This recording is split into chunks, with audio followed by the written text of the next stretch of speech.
Ce projet est une belle manière d'apprendre la langue monégasque sous une autre forme et d'approcher les traditions du rocher.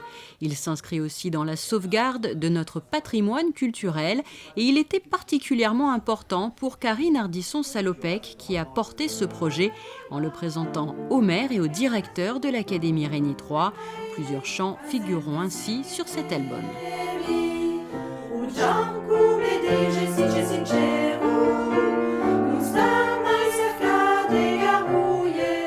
Alors, il y a bien entendu l'hymne national, le chant Udrapeu, qui reprend bien entendu les valeurs de notre pays, les valeurs essentielles.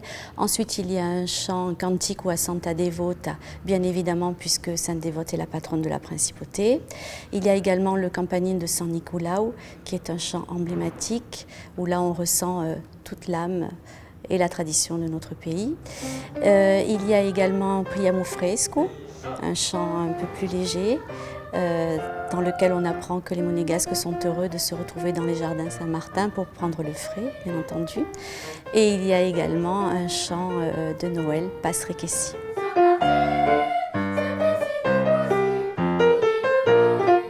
Le fait de chanter en monégasque va annuler absolument toutes les différences scolaires qui peuvent exister au sein d'une classe. Tout le monde se retrouve autour de ce projet. Bon, il y a des élèves qui ont un niveau différent dans le cours de chant et je pense que ça peut beaucoup leur apporter aussi au niveau prononciation, découverte de nouveaux mots de vocabulaire. Voilà, je pense que pour eux, c'est un bon moment aussi, autant que pour nous. Nous avons pris des chœurs qui étaient volontaires dans ce sens-là, et ces chœurs sont aussi habitués à chanter dans d'autres opérations musicales qui sont au sein de la principauté, avec l'opéra, avec l'orchestre. Donc ce sont des enfants habitués à la scène, habitués à des aventures de tout ordre. Et là, c'était une belle aventure, et en plus, c'était la langue qu'ils apprennent à l'école. Et d'avoir un délégué qu'ils connaissent au sein de leurs écoles, pour que ce soit primaire, collège, et de la retrouver comme délégué de l'académie, elle les connaît à peu près tous, et de faire cette aventure musicale en apprenant le monégasque dans le sens articulation, phrasé dans des chansons, pour eux c'était vraiment un grand plaisir. Et ces professeurs sont soit solistes à l'orchestre philharmonique, donc ils ont retrouvé cette aventure au sein de leur mission. Pour les enseignants, c'est bien sûr le travail, puisque la langue monégasque est mise en avant dans beaucoup de chansons, et l'aventure a été partagée par tous sans aucun problème, parce qu'on a l'impression de laisser une trace aussi.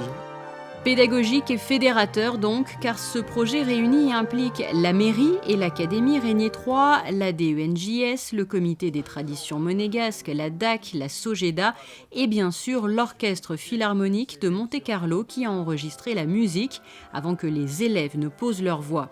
Et les jeunes ont très vite été séduits par le projet de cet album dès la fin de l'année 2015, car c'est au mois de septembre que le travail a débuté pour eux.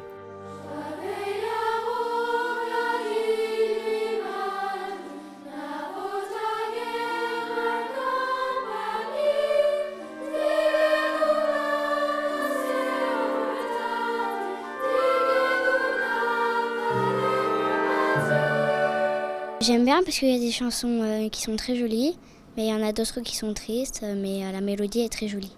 Je me sens excitée parce que c'est la première fois que je fais un enregistrement et j'espère que tout va bien se passer. Je compte sur tout le monde pour faire de son mieux. Actuellement, avec les affaires culturelles, toutes les entités concernées définissent, essaient de définir, parce que c'est pas si facile quand on veut définir le patrimoine immatériel.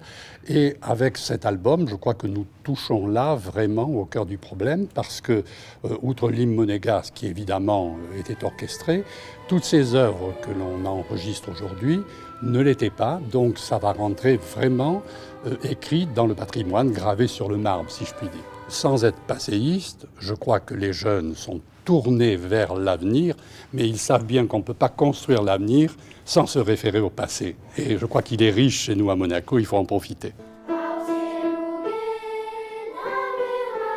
Et nous reviendrons plus longuement et en détail sur les répétitions et l'enregistrement de cet album en langue monégasque dans les mois à venir à travers un magazine sur toutes les étapes qui ont ponctué la réalisation de ce CD pédagogique. Un CD qui servira de support dans les établissements scolaires.